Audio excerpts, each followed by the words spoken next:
633号新大阪行きです。自由席は前より1号車から7号車と後ろより14号車と15号車です。El 633 de la línea Kodama a Shin Osaka ha llegado el auto 8. Llegó justo en donde es su lugar para parar. Pues ahora vamos a subir.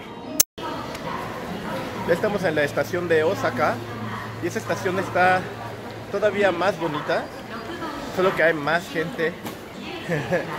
Creo que Osaka es más ciudad que Kioto en términos de número de población, de número de empresas y de modernidad. Hay mucha más gente. Estamos saliendo de la estación de Osaka. Ahorita vamos a ir a buscar unas tiendas. De hecho están allá enfrente. Ajá. Y un restaurancillo para comer algo. Esta es la estación de Osaka. Está enorme. Está cabrón cuánta gente hay aquí. Y en un rato va a ser hora pico. Y bueno, pero es domingo. No sé por qué hay tanta gente. Pensé que era día de semana. Entonces vamos a ir a ver qué nos encontramos. Entramos a esta tienda que se llama Yobadashi Ueda y hay muchísimas cosas. Es como un Liverpool gigante de tecnología. Vamos a ver qué tal. Está cabrón, es como la tele. Hay muchísimas cosas.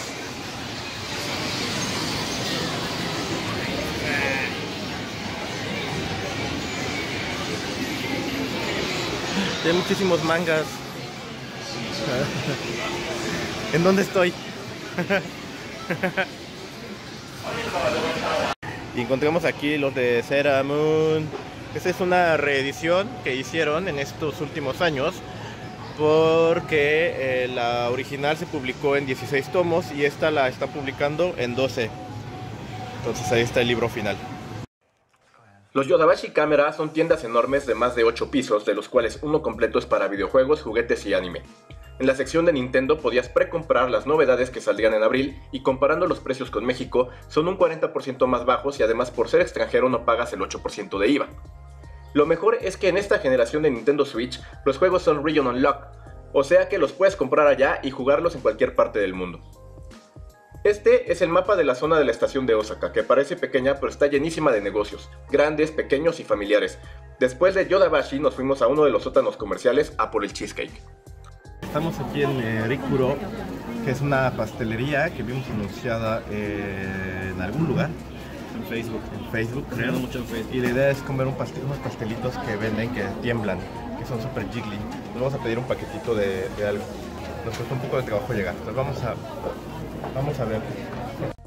Las cocinas abiertas siempre me han gustado, y mientras haces la fila puedes ver cómo preparan el cheesecake y empezar a salivar porque el color y la textura son increíbles en vivo. Estos pasteles, llamados pastel esponja, se originaron en Hakata en 1948 y se hicieron populares por una pastelería llamada Uncle Tetsu's Cheesecake, y tienen un sabor más suave que un cheesecake regular y menos calorías porque tienen menos queso y menos azúcar, además de que están cocinados a baño María. Un pequeño dato adicional. A pesar de que este corredor comercial estaba llenísimo de gente, no hay bullicio, la gente no grita, no se empuja y a diferencia de Occidente no habla fuerte para que la escuchen los extraños. Podríamos aprender algo de eso en América, ¿no? Antes de envolver los pasteles, les tatúan el logo del tío Rikuro y te los ponen en una caja. Estos pasteles tienen una vida útil de 3 días si los refrigeras la primera noche. Nosotros pedimos un set de cheesecake y rollo de fresas Ichigo Roll por 1530 yenes.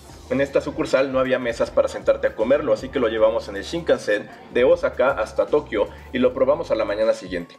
Misión cumplida. Escúchame una cosa, lo que yo te puedo decir sobre el sabor y la textura es poco, ¿eh? Su sabor es tenue, el pastel no es duro ni húmedo, realmente es blando. Es como morder una nube hecha de la evaporación de queso de vacas muy felices. A mi parecer, solo lo haría aún más increíble un poco de salsa de fresas. ¿Se te antojó? Hasta aquí el video de hoy probando gorduritas de Osaka. Yo soy Lucho Garram, gracias por ver este video. Chao.